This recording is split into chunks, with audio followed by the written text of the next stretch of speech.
Hey, episode 8. Episode 8.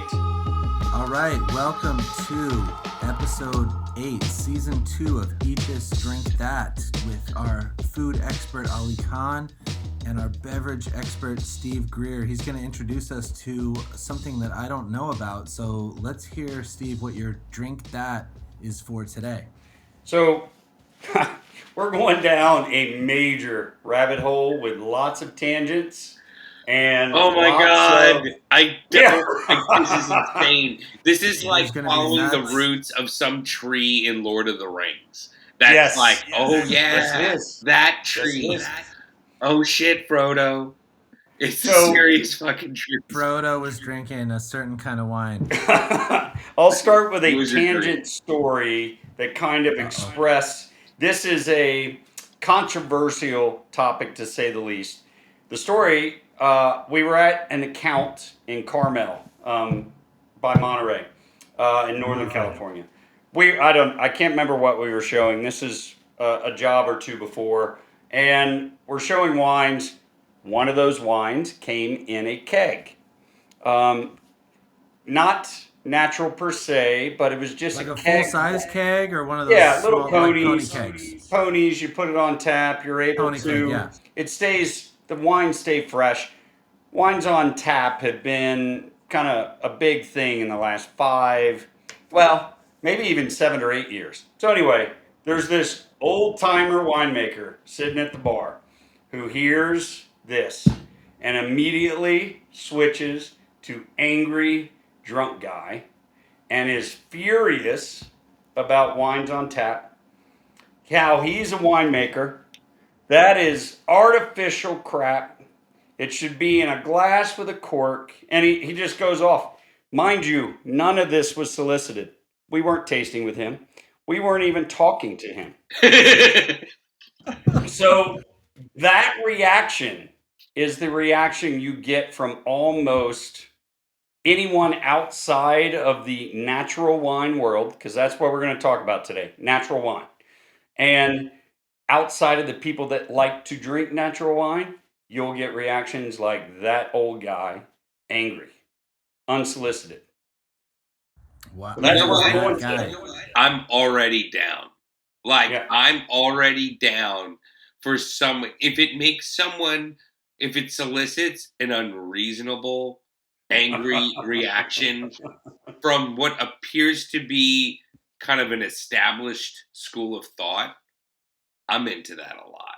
Yes. Because not because like I want to start something, but I think all of us kind of understand that the way to enjoy Passion. stuff is to throw out any kind of rules or throw out like these kind of preconceived notions that kind of trap people, right? You know? 'Cause Yeah. that's the whole point of this. Is we're trying to like let people enjoy things that maybe they were a little intimidated because that old guy was like, you can't have fish with Merlot.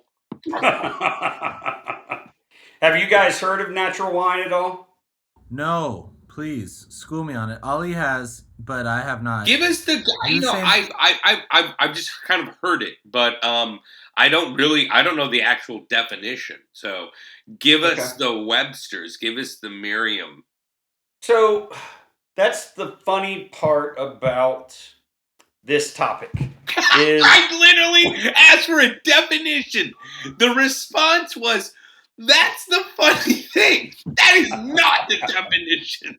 Right. That's the funny thing is there's really no definition outside of the group of growers who participate in this style of farming and winemaking.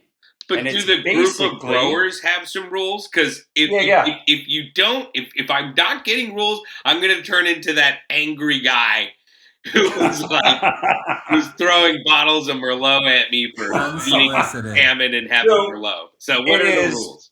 Biodynamic or organic farming. So you're wanting the soil and the vineyard to take care of itself without pesticides, without any intervention. So Any intervention. any And intervention this at is all. like including like all the plants that are growing around it. For Yes. example, if you have a lavender or Yep. a sage going on nearby. Yeah. Great point. So there's lots of growth in between the vines. It's not just dirt that gets tilled and kills the soil. This is very substantial viticulture. So you want the soil to be as healthy as possible. So you're getting away from all commercial farming tenants, all the things that a commercial farm or Right. vineyard would do, you're not doing. So you might be certified organic, you might be certified biodynamic, but even if you're not, you're thinking about healthy soil with no intervention. So the soil and the vineyard itself takes care of everything.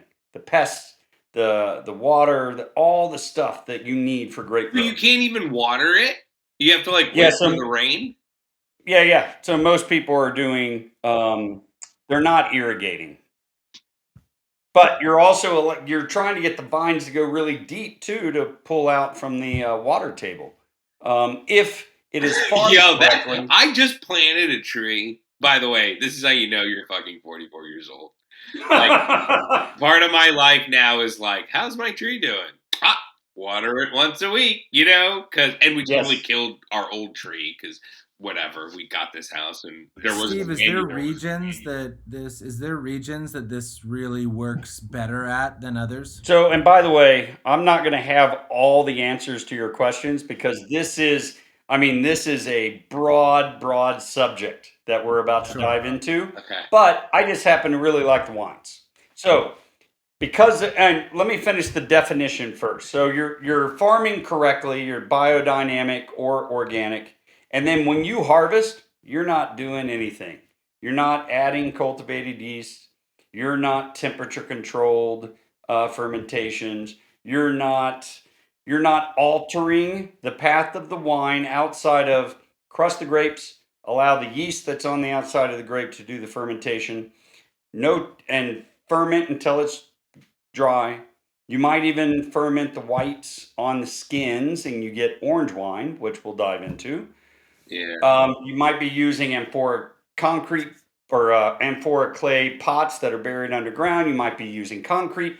You're doing, you're just allowing the grapes to go through its process until it's wine. You're not filtering, you're not fining, you're not doing any intervention into winemaking. It So is Wow. natural. I That's the definition of natural. so I have to just throw this out there. In the very beginning, when you said it's not commercial farming, you're like, that feels like certainly in the food world a trend that people are like, oh, we want to kind of return to the way things were and be less concerned about the consistency of yield of a crop and Yep. into just making just the best natural flavor possible. And when you taste it, you go, damn, I do like my own kind of whatever pickled pickle that I made Yep. myself, blah, blah, blah. Like I did it the old school way and it tastes good. But the other stuff you're talking about, like the non intervention stuff, almost runs contrary to what you've been telling us all season. Like when you've been talking about how port's being made, it almost seems like they're throwing out thousands of years of like winemaking knowledge to just kind of go, stumping the grapes, let's see what happens later? Bingo. So now you understand why it's completely controversial for someone to come in with their wine and say, "Hello, sommelier, I have a natural wine for you to try." And the old winemaker sitting next to him gets angry because he says, "What do you mean? My wine's not natural? It's natural. It comes from grapes." And it's a Uh, completely controversial subject because of that. Because you're also possibly saying to somebody that your port, your Sancerre, your Burgundy, your Barolo, it's not natural. But the people making natural wine aren't really saying that. They're just saying what they did, and it's kind of almost like a marketing term of for a consumer who's really into natural wine, who walks into Silver Lake Wine and says, I really want a Lambrusco or a Pet Nat or a orange wine, and that person's going to know everybody's going to be on the same wavelength. It's a natural wine. There was no intervention. No sulfites are added. Whole bunch of things. So it's almost like a code word between consumer, winemaker, and buyer. But it Wow. really I've been seeing a ups. lot of orange wines. Are orange wines by default natural wines? Yeah, yes, yes. Basically, they really started in the country of Georgia. They would take white grapes, they would harvest them, they'd bury them. There's these Like amphora clay Russia, pots. Georgia? Not the state Georgia, Yes, Russia. the Like, Republic of Georgia. okay. Which So, still confuses me. But yes, basically in Europe, Russia. yeah, Eastern Europe. Eastern Europe. Eastern Nah. Europe, So, pardon me. they have these big amphora clay pots, and from what I understand, everybody just has them in their backyard. This guy still makes it that way. Grosvenor and actually Radicon. See, we're already getting ahead of ourselves. So, Okay, sorry. Georgia wines, they take the white grapes, they throw everything in the pot, and they just leave it there, and it'll ferment for 6 months. So I It'll have this ferment question. for You mentioned pots, clay pots, as yeah, opposed to amphora clay pots. as opposed Yeah, to so like those stainless steel vats. yes, bingo. Yeah.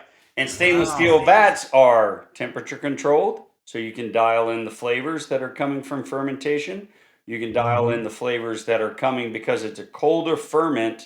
You can retain brighter, fresher fruit flavors as opposed to a fully wild, non temperature controlled fermentation. You're going to get all kinds of weird, wacky flavors that people are Clay. enjoying. But so outside of angering the traditional or the commercial wineries, natural wine actually has been around for a long time. And this close ties to the slow food movement, to the farm to table movement in California. Um, Basically, you're getting away from the commercial practices that people learned in the 30s, 40s, and 50s, and you're going back to the way wine really was made anyway. And in Georgia, because of the isolation of Georgia, they never really adopted anything commercial. They just kept making wine the way they made it for 1,000 years. Yeah, exactly. It's kind of like how Cuba has cool cars. It's because they can't get new ones. Kind of the funny thing about Cuba, like the cars are so cool. I'm like, right, because they can't get a '64 Mustang. That's new to them. So if you want, I mean, you can dive in. This is an MW, Master of Wine. She wrote a guide to natural wine, and she basically the subtitle is an introduction to organic and biodynamic wines made naturally. That to me is probably the best definition. So You're I want to farming. throw a couple things out there because there is some really interesting things about, I think, why the angry wine guy is angry. You know what I mean? Yep. And I think it has to do with kind of customers who kind of are lured by trigger words. So, before we get into that, there are two things because I have heard and I've had biodynamic wine. But can you? And it's so funny. We hear the word organic all the time. But can you define what organic wine means and what biodynamic wine means? So easiest thing, and it's a broad definition, but organic means no pesticides, no fertilizer. You're not supplementing the soil with anything that a lot of the commercial practices of farming, you'll do something to the soil to kill a pest or whatever that drains the soil of some needed nutrients. So they'll have to go back and artificially add in a nutrient. So it's like this vicious cycle. Organic, Oh, interesting. yeah, So I never knew they added in stuff to yeah, deplete the others. Oh, wow. yeah. So Okay. if you're not creating a living, healthy vineyard, then you're actually having to supplement here and there for the different either magnesium or potassium or nitrogen or whatever the soil might need. So it's a vicious cycle. And I think this has been a really good thing because a lot of these guys started in the 60s with the Gang of Four from Beaujolais and Grosvenor and Radicon and all the in northeastern Italy. there were people doing this way, way early. A lot Wait, of there's a their Gang of Four for wine. yeah. So there were I Is know. that? I thought that was a band, Yeah, punk band. and there isn't the Gang of I Four thought it also was the some Korean. political term for like a bunch of Yep. countries that control the economy. I thought So the what's Gang of the? Four was also the Chinese hackers, wasn't it? It's just a Oh, pop. It's got a lot of ring it's to a it. We're great the Yeah, gang term. of yeah, it three does. in the Yep. podcast So what's world. the We're the Gang of gang of Four for three. wine? So the Gang of Four for wine with the four Beaujolais growers: Lapierre, Foillard, Thivenet, and Breton.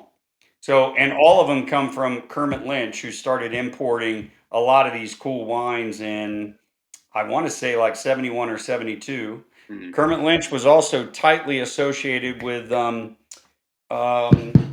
the chef in Berkeley and Alice Waters. What's her restaurant? Chez Panisse. First, Chez Panisse. The All right, first kind of farm. we're in the wrong hole. Go back a bit. Yeah, yeah. What did the gang So of four anyway, do? Kermit Lynch, they started doing biodynamic farming in Beaujolais. So what does going against, biodynamic mean? That was the so, original question. What is yep, biodynamic? We know where organic is. organic. What's biodynamic? Yeah, no pesticides. Biodynamic takes it even further. You're not adding copper or sulfites, which is a natural compound that is allowed under organics, but also is kind of detrimental to the soil. Biodynamics,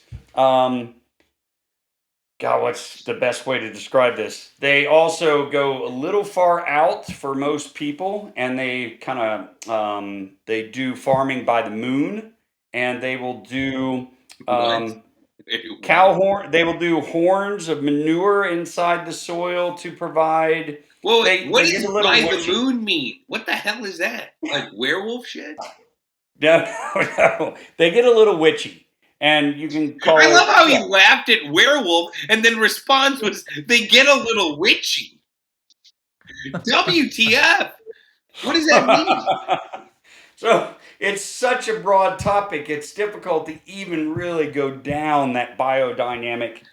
I'm actually not into biodynamic because it sounds like a bunch of witches make this shit.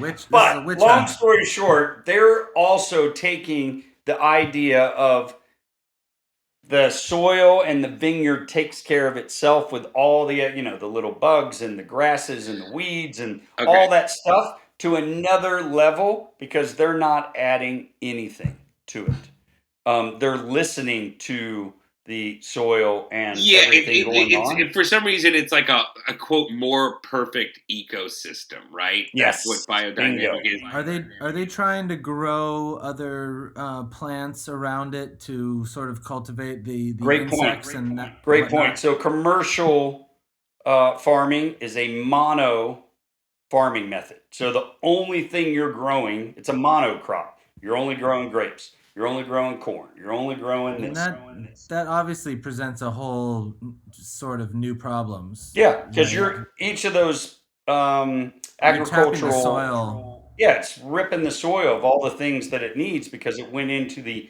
one plant that you grew there. But polycultural farming, you're growing all kinds of things that actually benefit both all the different plants and vines that you're growing, but also the soil, and everything works in a really perfect ecosystem. And you call That this is a really good way it's to. a fascinating term, monocultural and polycultural. Is that what you said? Yeah, I think that's how they refer to it. Okay. But it basically is one crop or multiple crops. So biodynamic is like you're not using Monsanto stuff.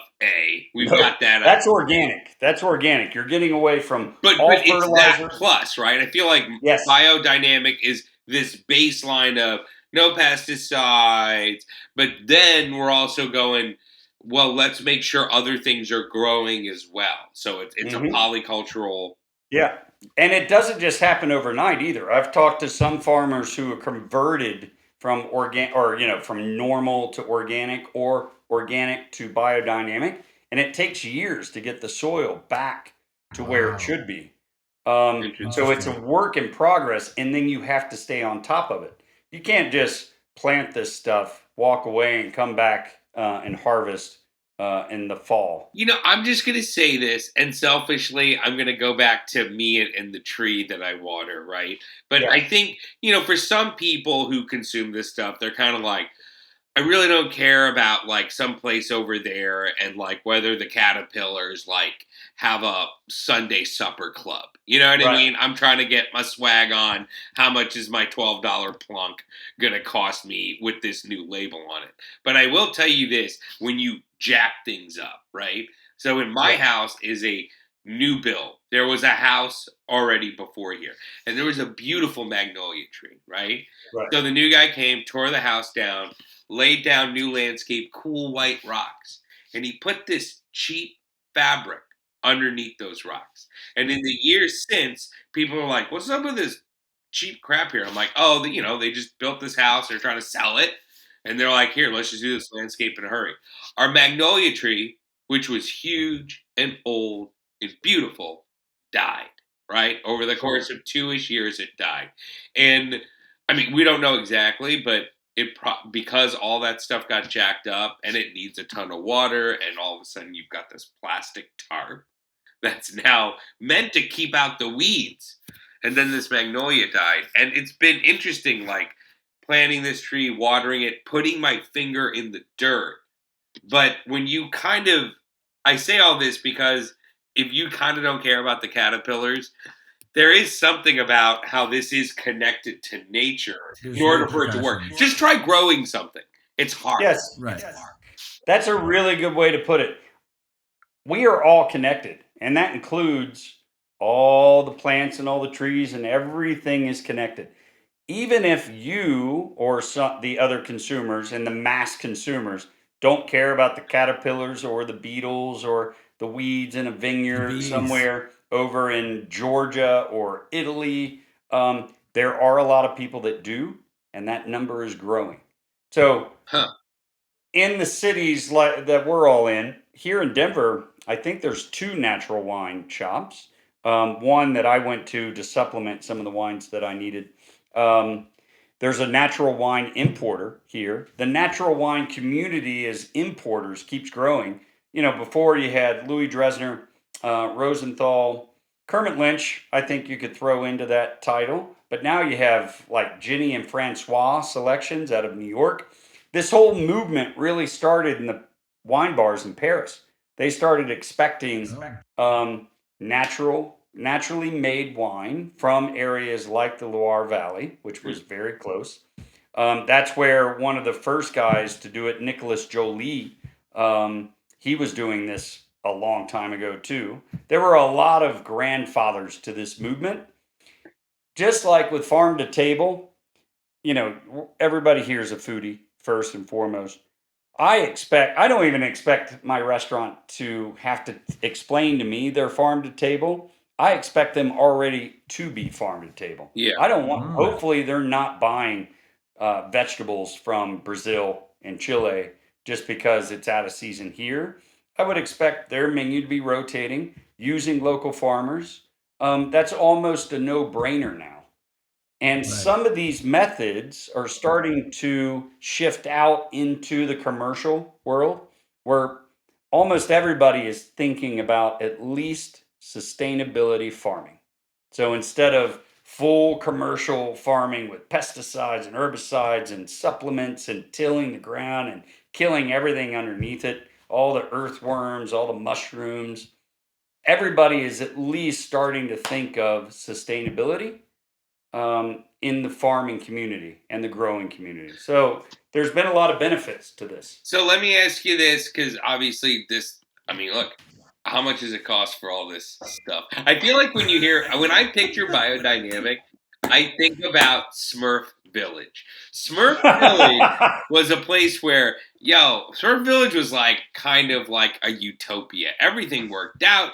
Everything was Smurfy.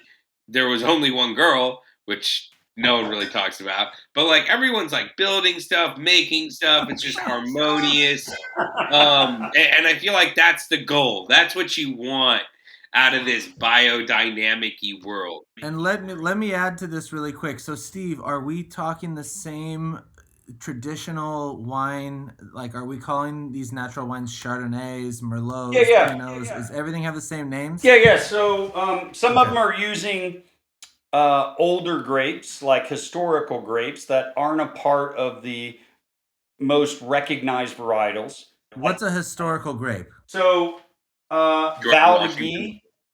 Yeah, Val de Guy. We Guy, got of course.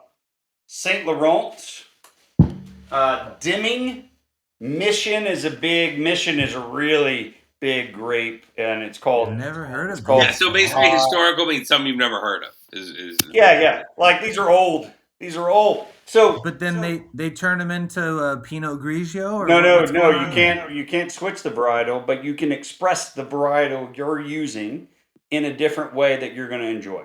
So Okay. this is the best way to compare it to the seed movement in farming. So it started with corn, didn't it? Where they the Monsanto produced corn so that you had to buy seeds every single year. It wouldn't propagate. GMO seeds. And then you had the backlash to that was the seed movement to find historical seeds. There's whole groups of seed banks that just grow historical or original seeds that you can buy that will then heirloom seeds. These are all heirloom tomatoes, heirloom corn. Right. Same thing. These are not the varietals that are a part of the Chardonnay, Pinot Noir, Cabernet Sauvignon, Sauvignon Blanc, the international varietals. These are varietals that have been around for a long time. So what do they call the wine then? If they have a weird grape, what do you call the wine? Like, You call it Val de Guy. You call it. So wait, so like, what is Sauvignon Blanc like off limits? Is Chardonnay off limits? Like, it's so weird. Like, I feel like we've kind of been identifying these like all-star grapes. I have Pinot Noir over here. I have this one is Chenin Blanc from the Loire Valley. This is this is from Sicily. This is Nero d'Avola. Okay, so you can't. It's just they just identified other grapes that we just don't know about. Yeah. Or aren't common. This one from Chile is Cinso.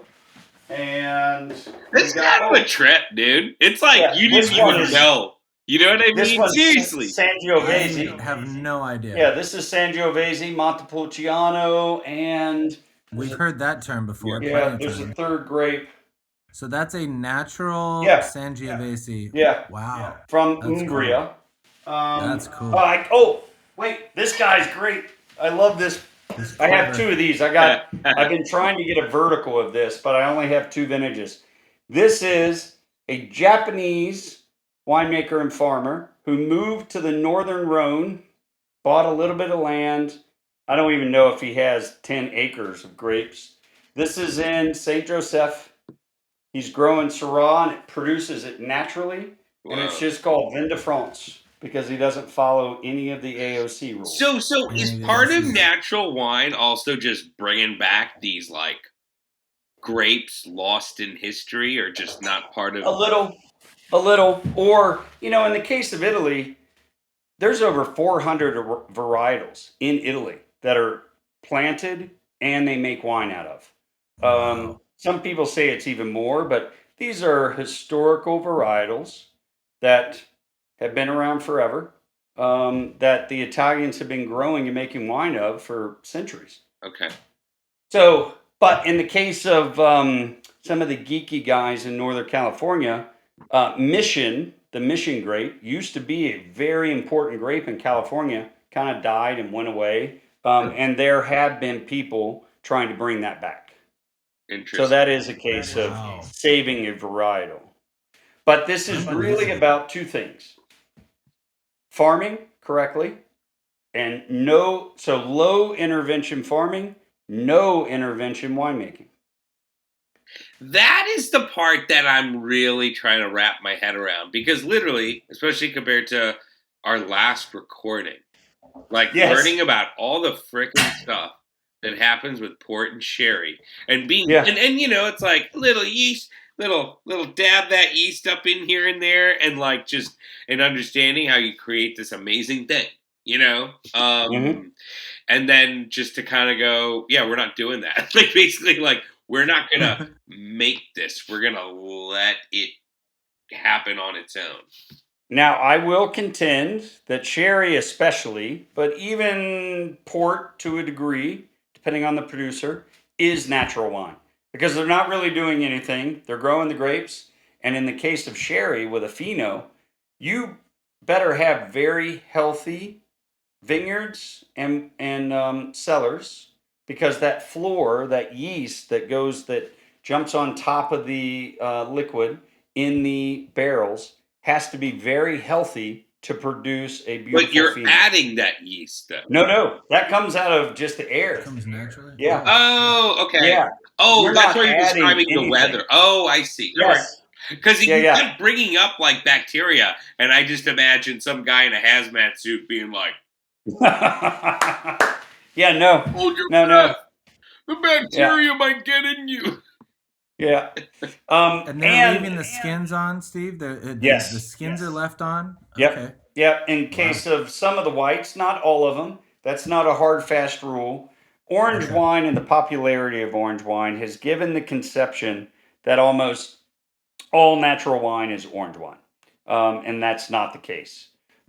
We can actually start going through the wines now. You know, okay, yeah, and by the way, too, that's probably that is the biggest sucker that sticks out of all this talk of like, we have natural wine, and then I'm like, why is there freaking Fanta on my table? Who Yes. brought this up in here? So, Yeah. yeah, I want to And know orange what the hell wine that isn't- tastes like and what I should eat with it. But first, let's see if I should even drink it. Yeah. And orange wine's not for everybody because there's an astringency that comes from all that time on the skins. There's a lack of fruit usually because there was a lot of oxidation to during the winemaking process. Orange wine's not for everybody, but that doesn't mean you're not going to like natural wine as the whole. Okay. So, and you just may not like orange wine because it sounds like a cross between, I don't know, vinegar and like, I don't know what else. You said astringent. I don't know. Yeah. Rubbing alcohol. Yeah, I know. It's like Yeah. vinegar, like vinegar and alcohol. I don't know what it is. Crazy. Yeah. So let's start. Let's start going through the wines. The just remember the tenets here: organic, biodynamic, maybe sustainable for some of these guys, but low intervention farming, no intervention winemaking. The easiest place to start for most people are slightly sparkling wines, and I have a bunch of them.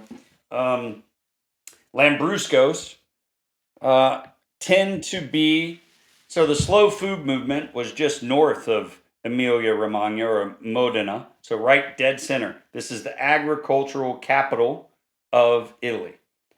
This is where everything grows. These are some weird grapes that grow here. They're heritage grapes. They've always been here, and so Grasparosa, Sobara, and Salamino. So, and they all have their own DOC too. So, what happens is you're bottling with not all the fermentation being finished, so you get a slightly frizzante, prickly sensation. It's not full bubbles. It's not champagne, but it has a sparkling nature to the texture of the wine.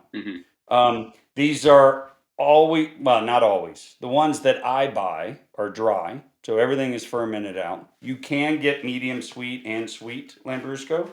For some people, there's a negative connotation to Lambrusco because of really sickening sweet wines of the 70s and 80s. But this is totally different. These are heritage producers farming organically and biodynamically, making beautiful wines. So pizza and salumi. I was just gonna say, I have been part of I had Lambrusco once. It's freaking gross. Never again. And then, and we've talked about this. I know before on the podcast, a place in Austin, Bufalina, which does Neapolitan style pizzas, and it's just look, it's just very good. It's probably single handedly a place that has gotten me into Neapolitan pizza and changed my profile and appreciation for pizza.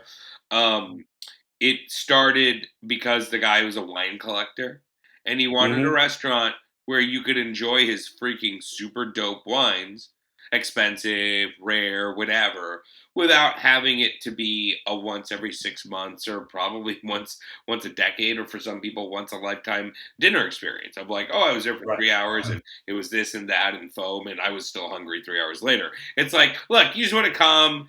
And then this is food that will go great with great stuff. And I think we've talked about it before, but like, I've literally been Yeah. like, because I've taken people to this restaurant on food tours, and I'm like, you want to see something dope? Look at the wine list and write those down, because he has got a seriously dope wine list for a place that you can just stroll into in shorts. You know what I mean? Mhm. And just get a dope pie. So, and I had Lambrusco, and it was freaking delicious. Yeah. It was absolutely great. They're really dry, and like a mortadella or really fatty salumis, and Lambrusco is amazing. You can make a whole meal out of just eating salumi and drinking Lambrusco. And the best part, most of these wines are 10.5% alcohol too. That's it? Yeah, Wow. 10.5. So So you're I gonna was need having three times the amount. yeah, I was having a couple glasses of this last night. This is 11%. What? Who are you? What Um, happened to Steve Greer? You put on those Clark Kent glasses, and I'm just confused. Superman. Yeah, I can't read the small print on the ABV on these bottles What without a cheap glasses. shot. He's got his Yeah. readers on, folks. I mean, if you think about it, like a simple pizza is kind of like it's not that far from charcuterie, like a cheese plate, right? Yeah. Like you have a cheese and a bread, and then the acidic tomato Yep. thing going on. Yeah, That's what I had last night. I had pizza and a couple glasses of Lambrusco. It's kind of Then- interesting. Like in the context of this podcast, we can kind of say, of the two schools of pizza, to break it down very, very simply, you could have like that super dope. Like I saw this on Instagram. Oh my god, what is it? What's the pie? the Oreo cheeseburger. No, not Jesus Christ. That is an abomination. What's the? I'm getting old. What's the pizza that's just like buffalo mozzarella sauce basil? Jesus Christ. Ay, Begins with an M. Are we all Um, old? We're Are we brain old dead. right now? Yeah, begins with an M. It's like the classic, not a marinara pie, not margarita. Neapolitan. Jesus! Margarita. Oh Thank you. God, who's gonna drive us We're around brain when we're dead. old in 5 minutes? So Yeah, I margarita had too pie. much Good Lambrusco. margarita pie to me is like just very, very good ingredients. Good Yeah. mozzarella cheese, good sauce, 00 flour, good fresh basil, wine. And then sauce is like that pinky tomato sort of it's thing. simmers on it, instead of and the yeah, it's just red. like excellent, good, all good Right. quality stuff to have with wine. And then you can have that. I'm just thinking of like a ubiquitous New York City Joe's Pizza, pepperoni. You got to dab it with the napkin to kind of take that layer of grease off, but it's still delicious. Yeah. It's still Yeah. delicious, and that's like beer, right? I mean, I feel like that's Yeah. we've just kind of said a lot right there. Standard. Just say Yeah. pizza can drive. The style of pie can drive your drink. Yes. Oh God, yeah. Yeah. And then, so I'm a big fan of this guy. He's I think he's in Sonoma, but some of his grapes come from Napa. This guy is Cruz Wine Company. There's a whole, so like orange wine has taken. Cruise like CRUZ or like Tom Cruise? No, Tom, CRUSE. CRUSE. Oh, okay. So just like orange wine is kind of taking the mantle of, it's the flag bearer of natural wine. Uh-huh. The little cousin, the one that the insiders know about and love, is called Petiole Naturale. So pet nat. And all that means is the fermentation finished inside the bottle. So it's lightly sparkling or frizzante. So there's a prickly sensation, but it's not champagne level bubbles. This guy is doing he is making like $200 California sparkling method champenois. So champagne method, that's called ultramarine. I've had those before. They're very good. But this is like I think these are $30. By the way, almost everything here is 30. You can't really buy natural wine at $10, $15. That Okay. is just what's up. That's Yeah. cool. I mean, Yeah. hey, So it's a smaller yield by design. Yeah. And, they're Okay. not working huge plots of land. They're not right. making 100,000, 200,000, 500,000 cases. Right. Okay. So the economies of scale are completely gone. This is just a working farm who make wine, so Right. you pay a Right. little bit more. But That means and at a restaurant, these are going to be pretty pricey. yeah, $100 on the menu, $90 on the menu. And you You're gonna almost now, I mean, this is tough. This is really tough, right? But there is going to be an expectation people have when they go to a restaurant and say, "Oh, I bought that $100 bottle of wine." Now, so yes, here's a really good point for us to say this right now. We are not choosing between. Let me pull something out of here. We are not choosing Please do. between natural wine and a traditional Bordeaux from St. Julien, Léoville Pourpre. We're not saying you have to choose either one or the other. You can't be in both camps. You certainly can be in both camps.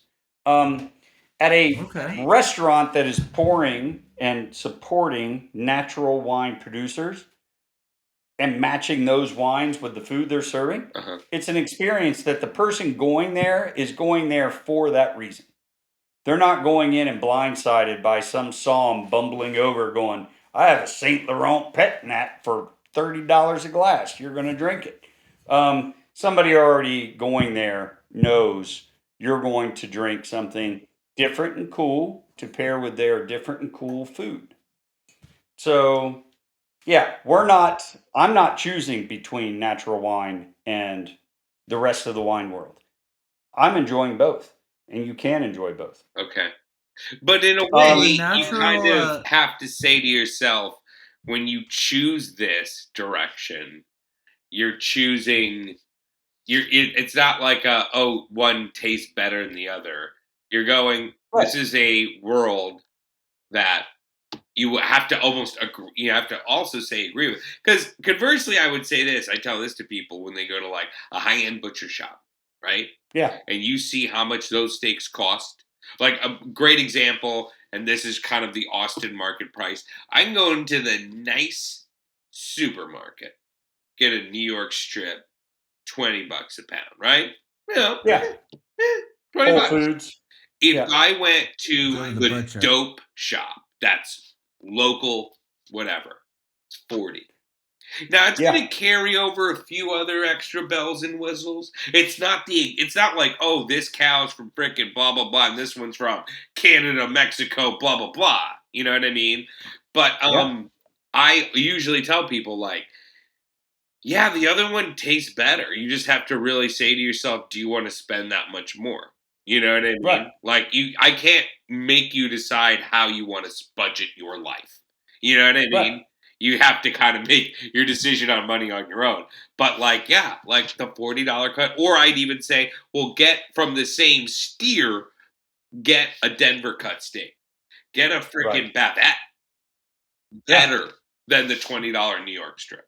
You know? Yeah, I know I've mentioned it on the show before. I try to keep my red meat, like full steak or ground beef consumption, maybe 3 times a month at the most. So because I'm doing that, I also, when I do buy a steak, I want dope ass steak. So I am spending $40 on some grass fed, massaged, whatever steak.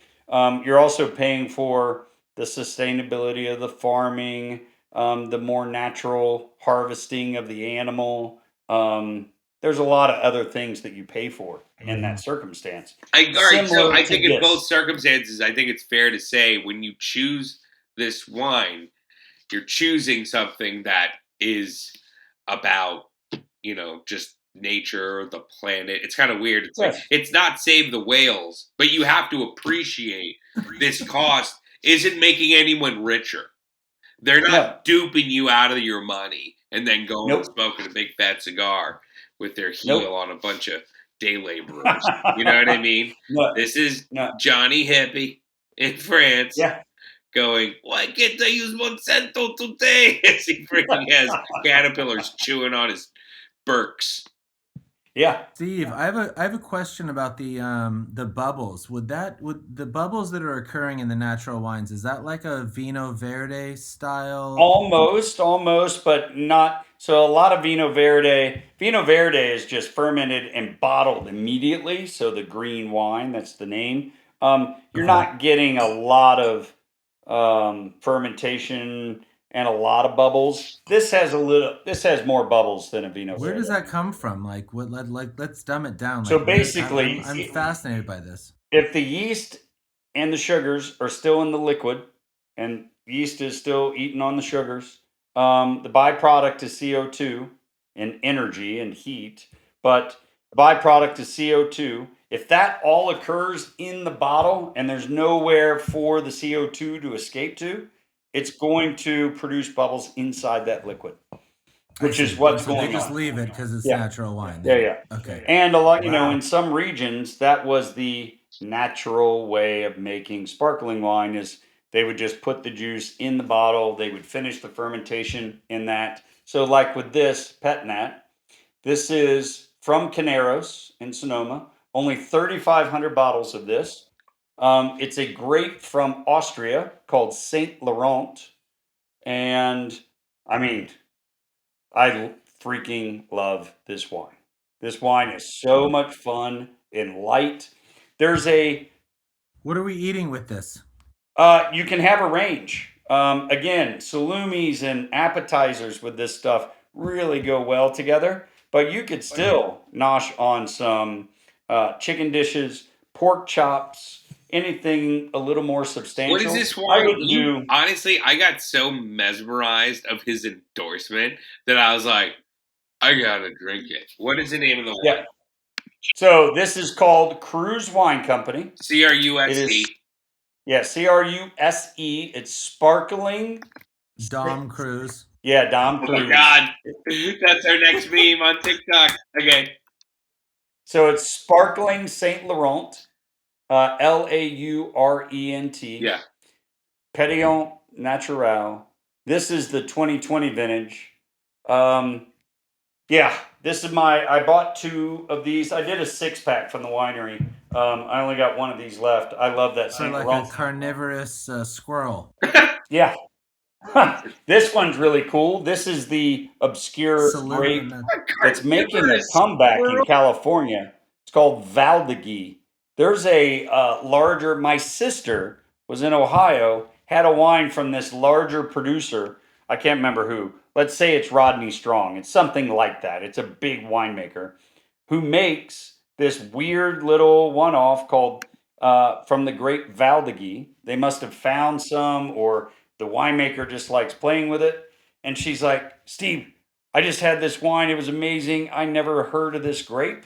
No one's heard of this grape. Valdegi is Valdigie. So this is from the Napa Valley, which makes sense. It could be the exact same vineyard that commercial winery who was doing a Valdegi got theirs. Only it's the Dimming vineyard. 2,000 bottles. That's it. I've been wine tasting in Sonoma and Napa numerous times, and they were very hip to the biodynamic thing. But They're I getting still there. had never heard of the natural Yeah, they're getting there. wine aspect. Hey, natural wine's not going to take over the world, but it's kind of like punk music coming out of nowhere to combat against rock and roll. And there was a Commercial. subsect Disco. or subculture that pissed off everybody else, but they Nice. just existed in their own little subculture, and they had fans that enjoyed whatever they were doing. Did you say fans or Punk of fans? wine. Either way, I think Fans. it works well. Fans. It's kind of like a Substack, to put it in 2021 talk. Yes. You have to subscribe to Natural Wines in order to enjoy them. This is a crazy Substack we've been on. So we actually have a lot of wine to go through. So I'm gonna Go go through from the Yeah, drill. sparkling straight. No, I'm not stopping the tangents. Keep going. No, I'm we just should give saying that this a was list. No, I think this is actually a good thing. We kind of get into this stuff, we understand it, and then it's like it's Steve's list. Like boom, boom, boom, boom, yeah. boom. Hit us. Hit Yeah. us. Here we So go. we're moving from sparkling and we're going to white wines. So this is just a vin de France. So this is a low appellation. They don't have to follow that many rules. This is from the husband and wife, Julie and Toby Bainbridge. They're basically doing beautiful Chenin Blanc in the Loire Valley. And this is called, and I'm going to screw this up. I'm betting this is a grandfather's last name or something. Cuvée Les Jongleurs. Um, Stephen Graff is the importer. So that's another good thing. So we mentioned some importers. You might not know if you can't find a great natural wine store to walk around with a person to try a bunch of different things or go to a wine tasting. It's easy to find by the importer. Jenny and Francois, Rosenthal, Louis Dresner, Stephen Graff. I've had some of his wines before. Yeah, Kermit Lynch, but not everything Kermit Lynch brings in is technically in that natural camp. But speaking of importer, this is from Rosenthal. Grovner is one of the He kind said of Grosvenor so original. much on this, and I was just like, can you elaborate? Yeah, Because Grosvenor's like, I don't know, it's like Wagner. It's like a big deal to me. yeah. It's like Wagner, Yeah, and it then is. Like he's like yeah, Grosvenor, and I'm like, whoa, we're talking yeah. Grosvenor. Um, so there's these two guys in Friuli. So we talked about the Gang of Four in Beaujolais. There's these two guys in Friuli, so northeast of Venice in Italy, right smack dab on the Slovenian border. In fact, I can't remember if it's Gravner or Radicon. That's it. He said that Radicon, so many times. I can't. It's Grabner or Roddick. It's like straight up Transformers style yes, names. yes. Decepticon. Yes, This guy, I think this guy has vineyards in Slovenia. So he has, that's that label's a bit of a disruptor, if you will. What do you think about this that is artwork a there, complete Cosby? disruptor. That's all We'll get to purple. this is in the red section. We'll get to this in a little bit. Um, so this is a grape called Rebola. It's another one of those 400 grapes in Italy that no one's heard of. It does go into amphora pots. So they're buried in the ground. It's a long maceration. So it sits with the skins.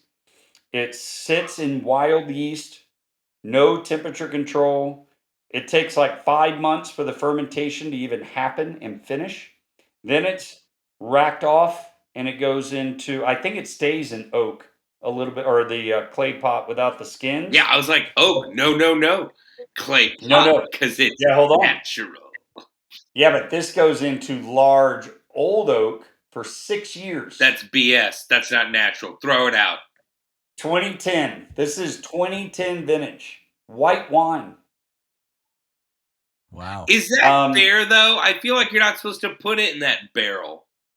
Well, it's old. It's not like a brand new barrique that you see in Napa Valley where it's freshly made barrel that's heavily toasted and it's sitting and Are there some extracting all the natural flavor. wine people that would say, Steve, get it out? It doesn't count. No, so not with this dude, not with Grovner. Maybe if it was some new dude that came out and he's like, I'm making natural wine, but I use only oak, then some people might be a little pissed. This guy's been around a long time.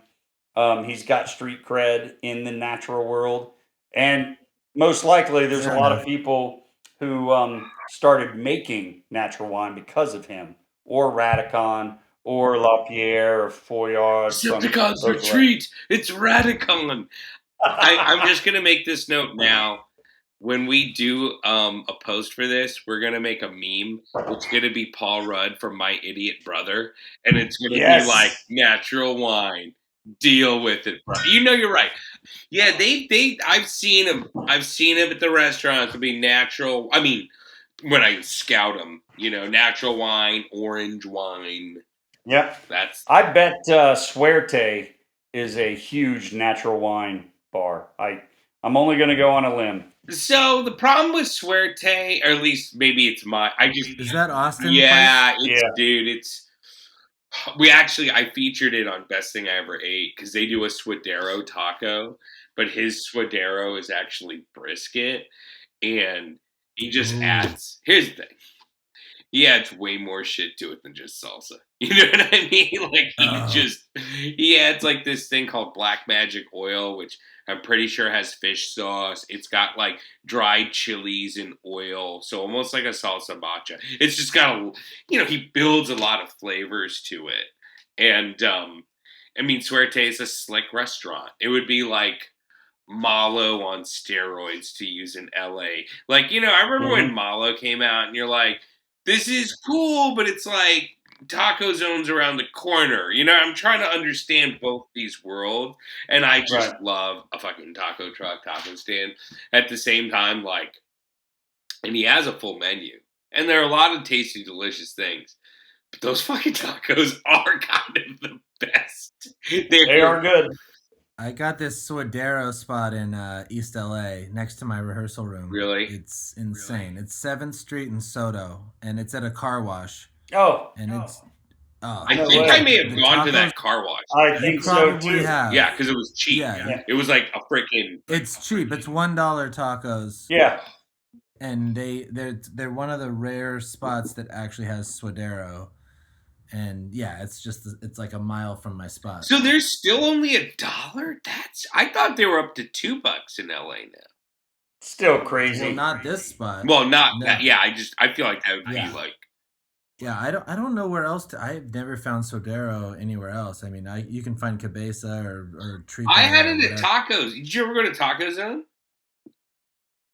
No, I don't think so. Where is it? It's at the Vons in Alvarado. That was like where I kind of.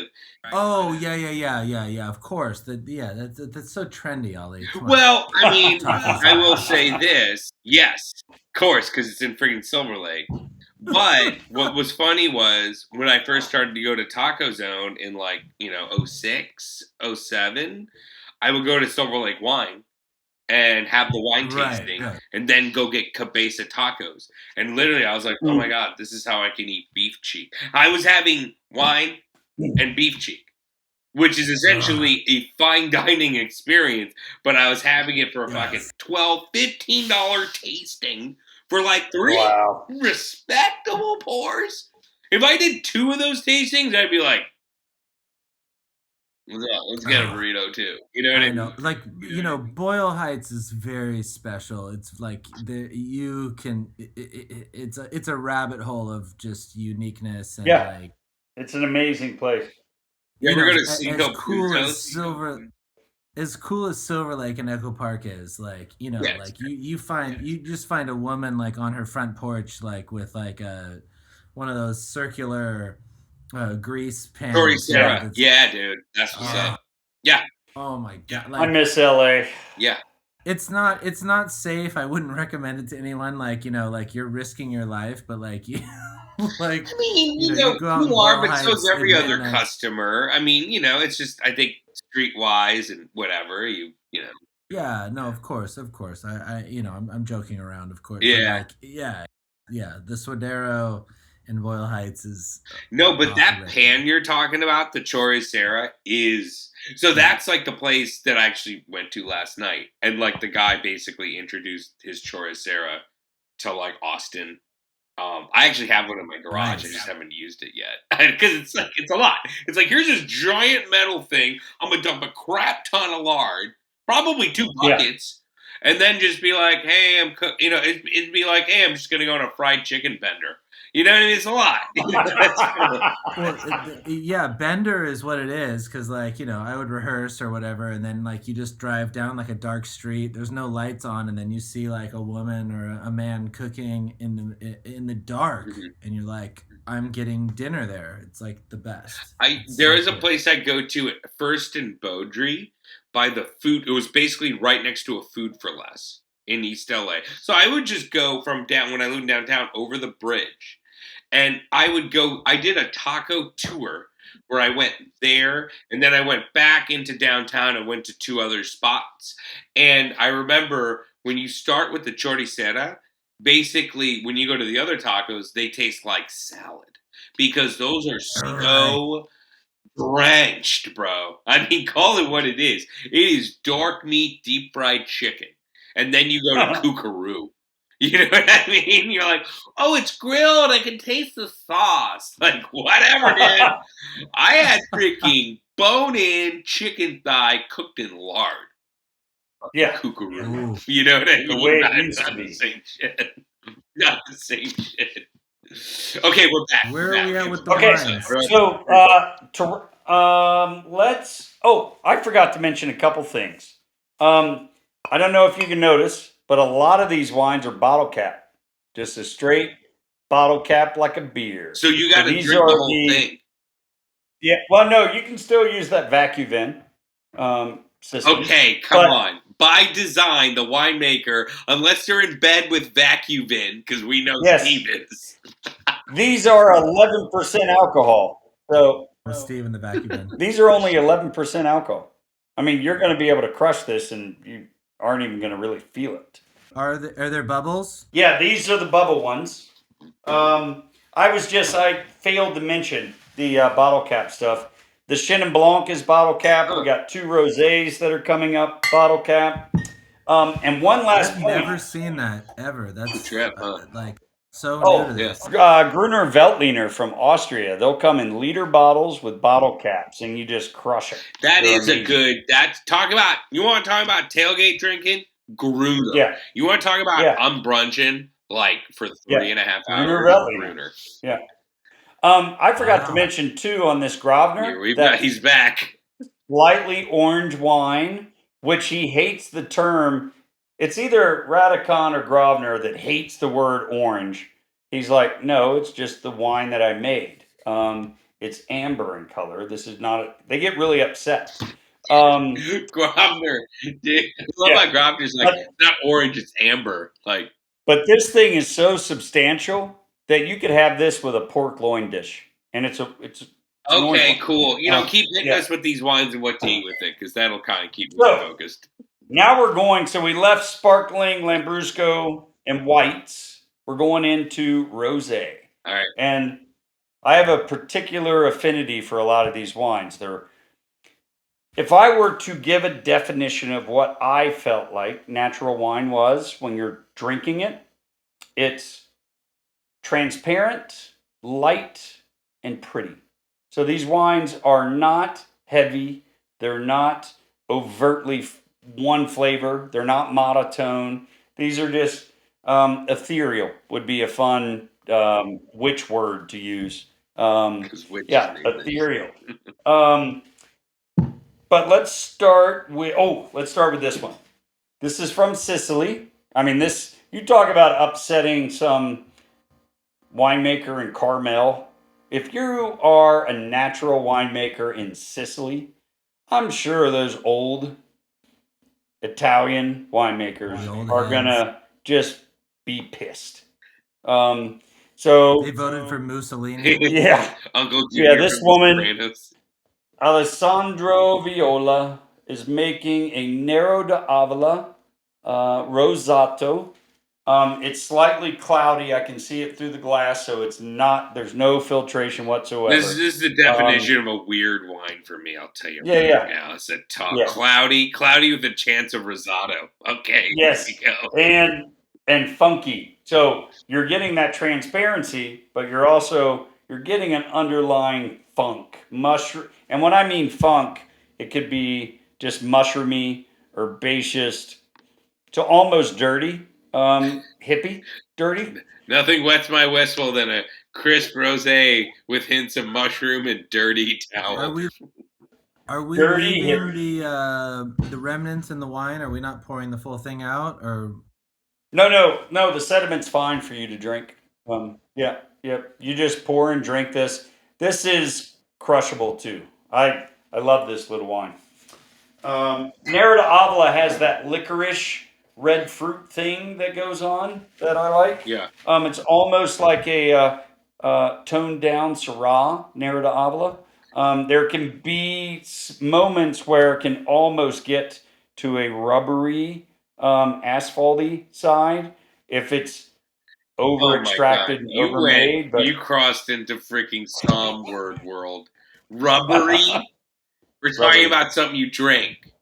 Rubber Yeah. would choke me. Asphalt. It tastes like razor blades and broken glass. Yeah. It tastes like the first time you watched a Scream movie with a blind person. Like, what? It doesn't make any sense. So now we're It's going. like when you watch The Ring. Yeah. With a blind person. What's happening now?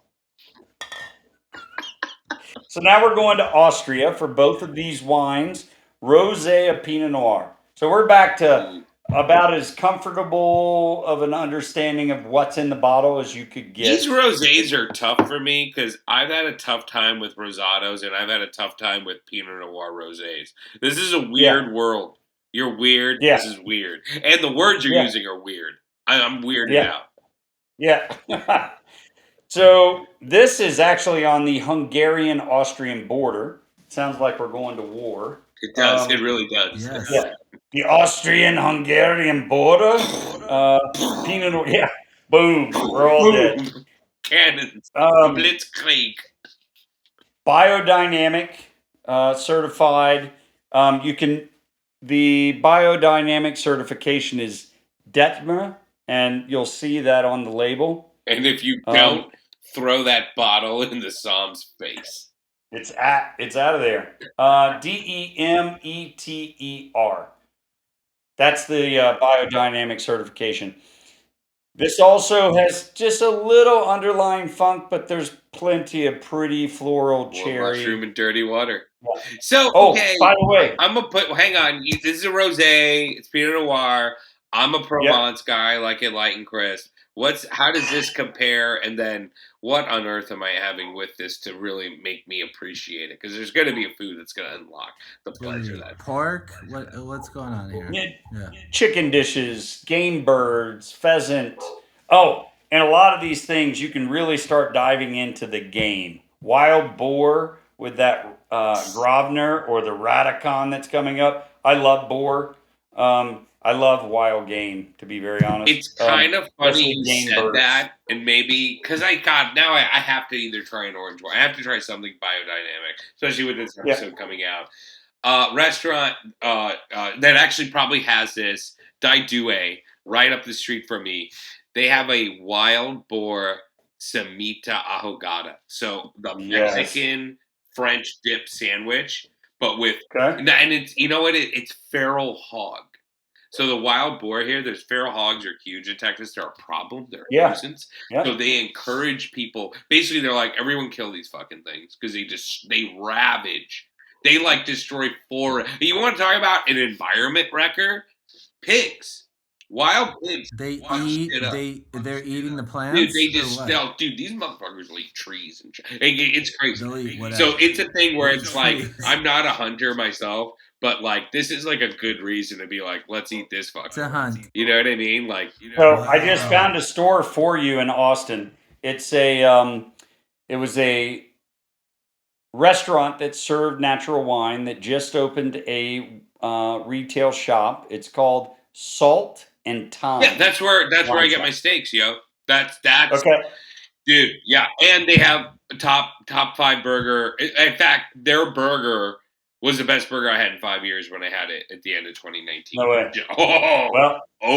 That's a natural wine store now. Is it a smash burger or just a... Dude, Butcher's Blend, freaking dry all the trimming from their dry aged beef in a boom. Oh, nice. Very nice. Well, that's a natural wine shop now. I love it. So I'm probably going to go there to get stuff for Thanksgiving. Yeah. Okay. Okay. Yeah. We'll get there. So that was Pinot Noir from the Austrian-Hungarian border, Biodynamic. This is Rosé Seco, so just that means dry. These are all dark rosés, man. These are, aren't lightly pressed. They're getting color from the Pinot A lot Noir of skin in grapes. the game, if you Leaving will. the skins in, right? Yep, back to the skins game. And back to low intervention. I mean, you're almost zero intervention into the winemaking here. Hey, quick one. Are they using those those fans? You go to a winery and you see those fans blowing the insects off the vines. Oh, You know Yeah, what I'm no. talking about? No.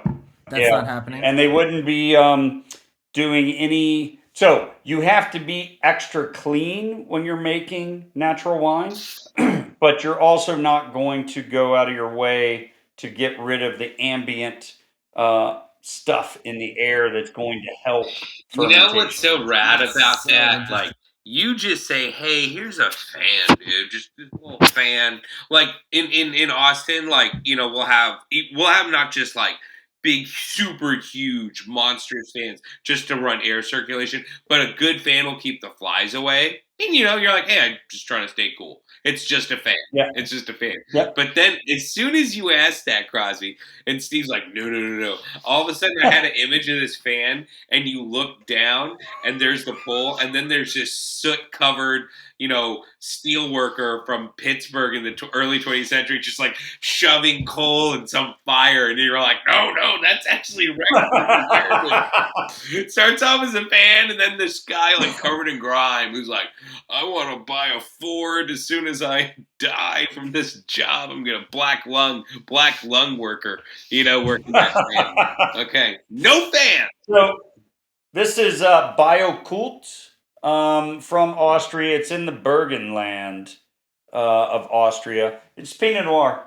This is new. I haven't had this yet. So at the store I was at yesterday, they recommended it. So there is a rosé producer out of Austria that I love, Lucy Margot. I've only been able to get it a few times. They don't make hardly any wine. I think they mention her in the natural wine book, but she'll use Pinot Noir, Pinot Grigio. No, Pinot Gris. She calls it Pinot Gris. It's still Pinot Grigio, and um, Pinot Blanc. She uses all three Pinots to make this rosé that is it's ethereal. The best way to describe her wines All is of it's ethereal. ethereal. Yeah. I just want to remind you guys again, I'm not an expert on these wines. I just enjoy drinking them. These Sounds like are, you are. Yeah. this is 11% alcohol. I mean, this is nearly just like drinking a beer. Kicking back, enjoying the wine itself I gotta and the bring that to the beach. transparency. Yeah. There's also an underlying minerality to all these wines. Huh. There's a salinity and minerality to almost everything that we've had so far. Because that's what's being depleted from the typical Yeah. winemaker, right? Yeah. The soil Yeah. is yeah. It's also key that the acidity levels in all these grapes is staying high. So there's a freshness to these wines and a lightness because of the acidity from the grapes. There's Steve, if I something go to a about. wine store, Yeah, go ahead. go ahead, Wally. Well, I was just gonna Go ahead. say this reminds me of the guy, the ding dong, the chef from Noma, right? In one of like the documentaries or shows, he's like literally eating asparagus that grows by the sea, right? And Yeah. he talks about, do you taste like the sea? Do you taste like oysters and salinity and stuff like that? I think whenever you get into these foods, people are like, they can be overwhelmed with all these like descriptions and stuff. I think it's important to realize that a lot of what we eat, a lot of those little elements, those little extra X factors have been removed. So when you're having this stuff, you really want to just look for complexity. Look for something.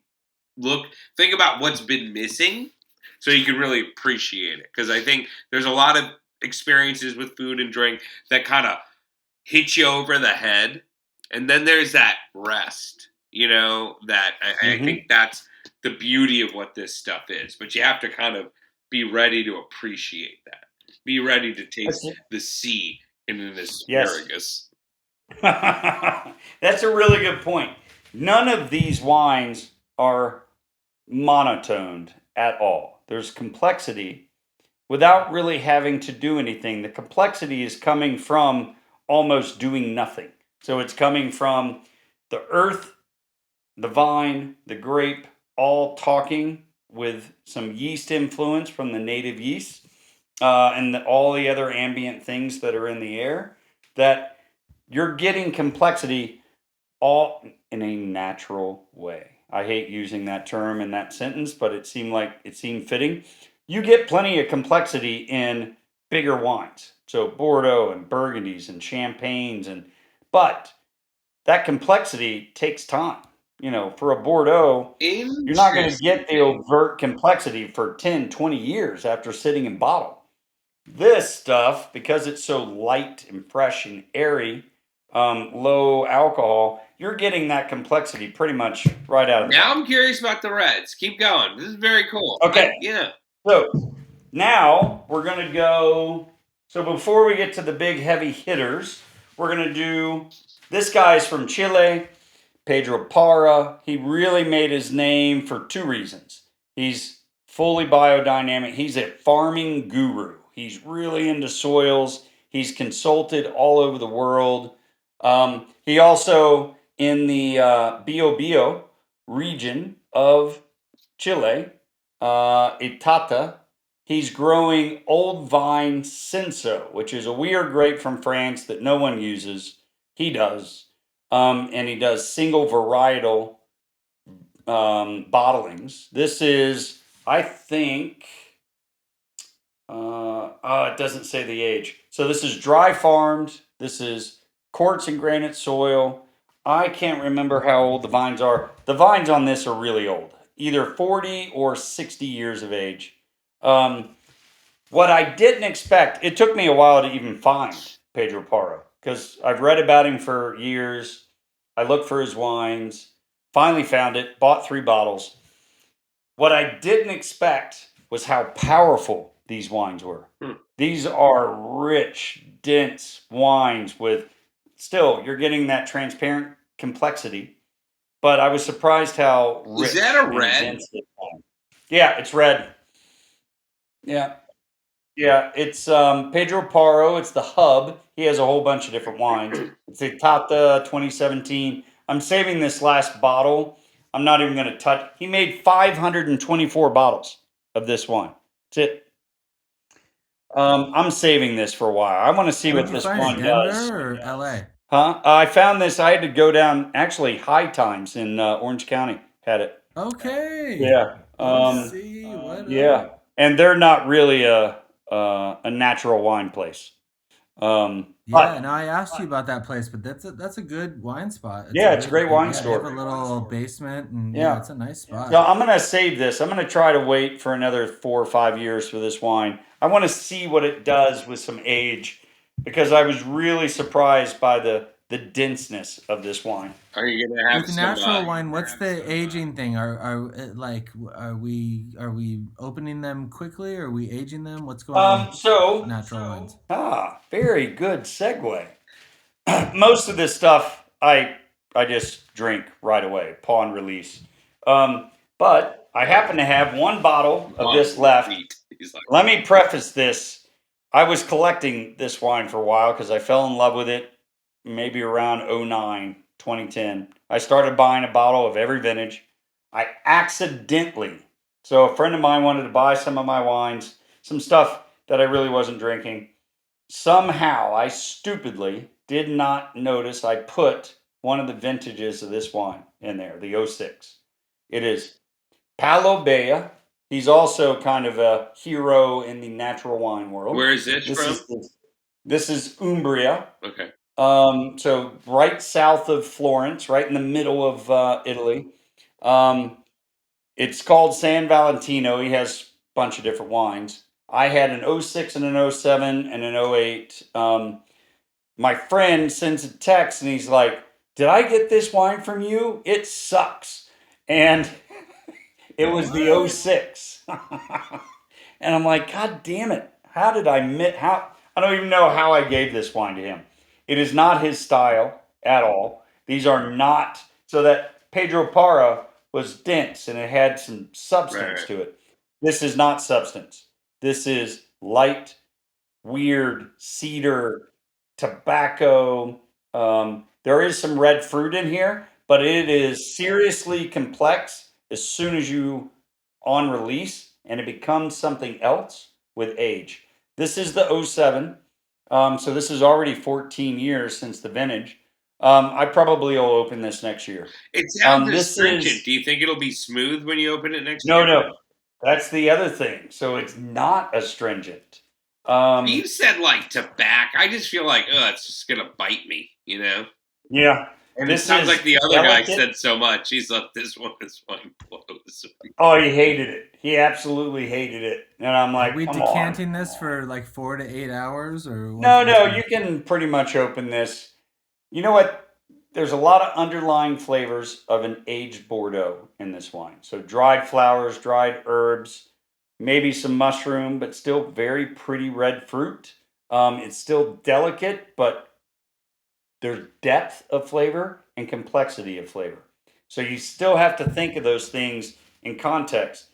Just monotone and hearty and rich doesn't necessarily mean anything bad, but complexity and the delicate nature of this wine and the complexity go hand in hand. You can still get complexity from a dense wine. That's what I'm really trying to say. Yeah.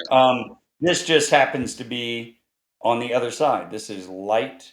This is, I hate the word ethereal as much as I'm using it right now, but man, first time I ever had this wine, I'm like, I'm buying this every single vintage. Problem is, everybody wants this wine now. I don't even think they make that much. Let me see if it tells you on the bottle. So it's difficult to even get. Palo, Baya, San Valentino. So this is an aged wine in bottle. Is that something Um, you'd have with like, I don't know, like a cacio e pepe with shaved truffles? yes, yes. Yeah, think mushroom dishes, Yeah. mushroom risotto, Yeah, mushroom. Yeah. Mushroom. Dried, This intense, is like yes, yeah. what's that? This There's is a white cheese Sangiovese. that has truffle in it. I'd imagine that would be really good. Yeah, Okay. yeah. You can pair this up with a pretty broad range of Like food. mushroom risotto. Roasted. Mushroom risotto. Yeah, Like that's one yeah. of those This funny would dishes. be Like it's not crazy. It's not meat, but it's meat light, right? And that's like red. yeah, yeah, It's red light, right? yeah. This is Sangiovese, Sagrantino. So 70% Sangiovese, 15% Sagrantino, and 15% Montepulciano. I love this wine. It's very difficult How to many find. more wines do we have to go through? Uh, Let's rip through them. Four more. I'll go fast. Okay. Let's rip We're them. back to a dry version from Cruz Wine Company. This is the Valdegui. That's just a red wine. So this is from Napa Valley, different vineyard, 2019 vintage. This is another fun wine from Cruz Wine Company. Now, let's go to the hitters. Two of them I had to really track down. I can't even remember where I found these. I think I bought them on auction. So niche. But let's go to Radicon. Back to the Slovenia Italian border, Friuli. Look at that. There's a lot of insider jokes on this one. It's called RS18. The joke is RS tends to mean residual sugar, so it would be sweet. There is no residual sugar in this wine. It isn't. That's so inside. Yeah, so inside that joke falls flat. This is a shorter maceration time than most of his wines. This is 50% Merlot, 50% Pignolo, deeply colored. So that grape is from this region, and it's just a really It dark looks skinned jet grape. black, dude. Look at that stuff. Yeah, Hey. this is a dark colored wine. Yeah. Gamey meats. This is the one I was thinking with wild boar. Wild boar sausages, venison, really earthy lamb. I love lamb. This wine. I want to see Ali like shoot an arrow into like a wild boar and then drink that wine. Dude, Yes. first of all, like I'd miss. those things are fun. I Like, it takes miss. work to pull that back. Yeah, yeah. You can't. Plus, the wild boars, don't they run at you and try to attack you? Oh yeah, no, you want to like seriously like. I think they have a thing called helicopter hog hunting, where it's like straight out of Apocalypse Now. They're just like, get me in there. Yeah, Yep, yep, yeah. yeah. All right, No. what are the other wines? What are So the these good are the ones? last two. These are insider wines, like through and through, insider to the natural wine world. So this is the Japanese fellow, Hirotake Oka. Moves to Northern Rhone, starts buying some land, making Syrah. Mm. The winery is called La Grande Colline, so the big hill. Um, it was Saint Joseph on the label. I have two vintages. I tracked them down. I don't even know what vintage this is. This is 2014. I think it was 2015. I think it was a vertical that I bought. I got Oh, this in good an try. auction somewhere. I It took me a long time to find these wines. I still haven't opened them. I'm probably going to wait another couple years and open them together. It is Syrah. It is Saint Joseph. It is very natural. He is a zero intervention both in the vineyard and the winery. Um, there's a New York Times article about this guy I read. I want to say it's like 5 years ago. Yeah, it's some Japanese guy moves with his wife to Northern Rhone, starts making wines in a pretty. Um, these are 12% alcohol. That's it. Yeah, You know these where seem I to be a had little these? lower on the realm. All these natural wines seem to be 10, 11, 12. Mm-hmm. You know where I had these. So one of the kind of underground natural wine restaurants is the Thai place on Sunset and Silver Lake. There's also one in Oh, there's quite a few, West Steve. Hollywood. No, this is the God. Night Why Plus can't I Market. remember? Yes, Night Plus Market. He stumbled into the guy who owns it. Stumbled into natural wine just kind of by accident through tasting with wine reps. Fell in love with him. His entire menu is natural wine. The whole menu. Hmm. And the one in Silver Lake is like full natural wine. And he had this, and we Awesome. had it. He had that Saint Joseph from Le Grand Colline. It was unbelievable. So Syrah, Wow. we talked about Syrah in the Rhone edition with Cornas and Hermitage and Saint Joseph and Gros Hermitage, big, rich wines made from the Syrah grape.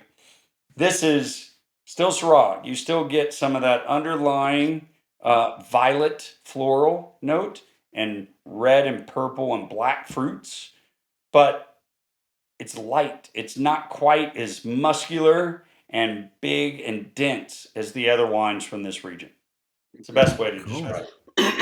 Nice.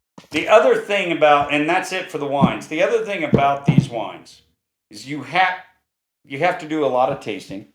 You have to go to the right store or the right That sounds restaurant, fun. but you have to experience these for yourself. You can't. It's much easier to describe what we've been doing this season. Loire Valley, Rueda, and Albarino, and Yeah. all the wines from Spain that we talked about. The Rhone wines, and what we're going to be doing the next 2 weeks are very well-known wines: Piemonte from Barolo, etc., and Burgundy, Pinot Noir.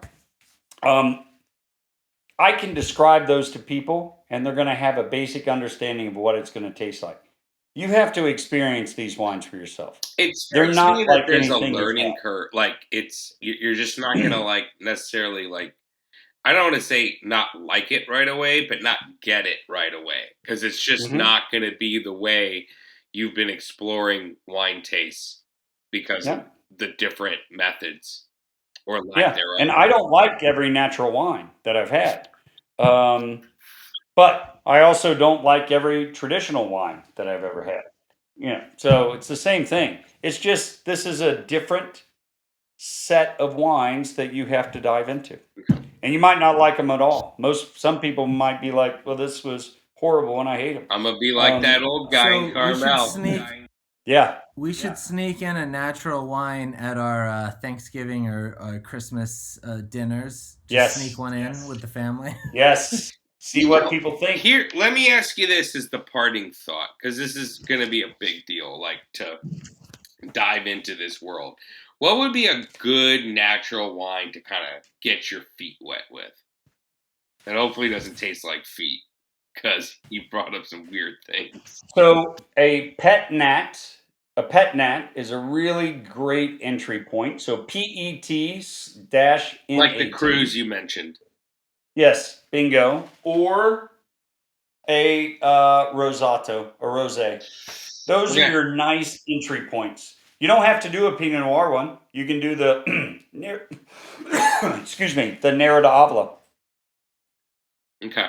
From Sicily. Okay. All right. Pet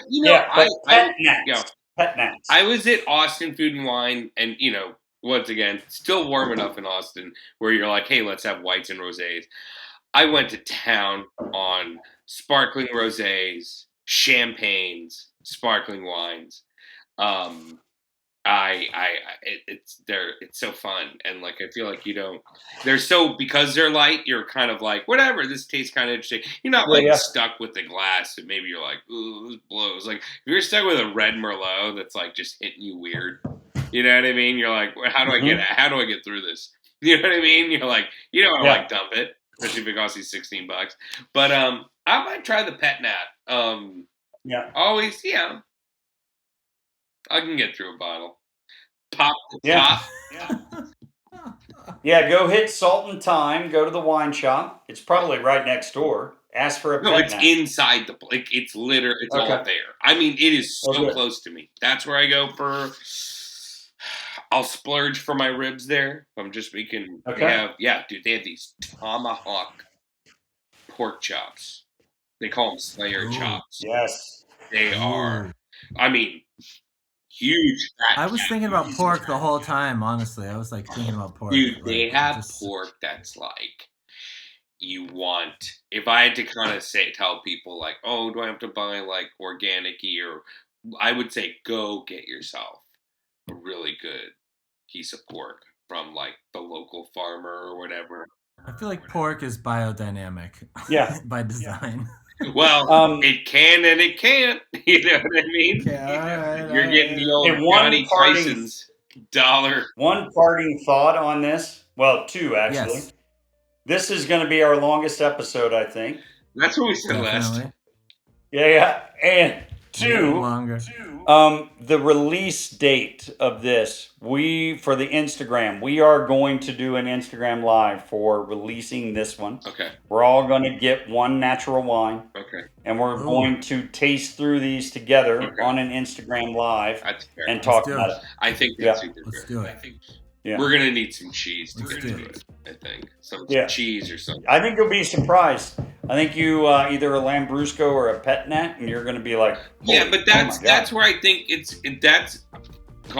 think sparkling and whites are where you can get a little bit weirder. In fact, I almost for me, I kind of find Chardonnay to be a little boring. That was like the first awesome white wine. You're like, ooh, this is so good, but it's just so like, it's like having a dish that's frankly over soaked in butter. You know what I mean? Yeah. It's Central California, though, has got the good Chardonnays. But yes. You're like, you can pull back on that. You didn't need, or you didn't have to put Oreos on the cheeseburger. I mean, that's just a waste of food. Yes. All right, let's sign out, you guys. It's been a fantastic episode. Holy shit, Steve. 2 hours. You're a beast. My God. Whole nother world. We're at $1:30. We're at $1:30. This is great. Incredible. Let's sign out, and we'll see you guys soon. All right. Natural Wines with Steve Greer. Holy shit. That was great. Good stuff. Yep. See you guys. See you guys soon. All right. Bye, guys.